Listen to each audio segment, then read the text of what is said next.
আসসালামু আলাইকুম প্রিয় দর্শক, আপনারা জানেন যে ভারত এবং পাকিস্তান যুদ্ধ হচ্ছে। এর মধ্যে কিন্তু ভারত আক্রমণ করেছে পাকিস্তানকে, আর এখন পাকিস্তান আক্রমণ করছে ভারতকে।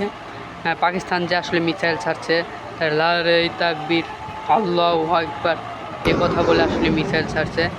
ভিডিওটা দেখে আমার অনেক ভালো লেগেছে, এবং কি আপনাদের কেমন লাগে একটু জানাবেন প্লিজ। আরেকটি বিষয় হচ্ছে প্রিয় দর্শক, আপনারা জানেন যে পাকিস্তান যে হামলা করেছে সেটা কিন্তু আসলে অতি দ্রুত ছড়িয়ে পড়েছে ইন্ডিয়াতে। আর ইন্ডিয়া যে হামলা করেছে সেটা কিন্তু তারা দেখে দেখে মসজিদে হামলা করেছে।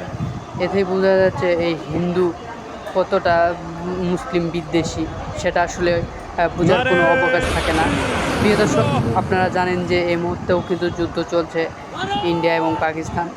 আর পাকিস্তানের একমাত্র ভরসা অবশ্যই আল্লাহর উপর, এবং কি তাদের সেনাদের সেই ভিডিওগুলো দেখলেই বোঝা যায়। আর ইন্ডিয়ার ভরসা হচ্ছে গরুর মুতের উপর, যা আসলে নিকৃষ্ট। আর অবশ্যই আল্লাহ পাক মুসলিমদেরকে বিজয় দান করবেন, এই আশা ব্যক্ত করি।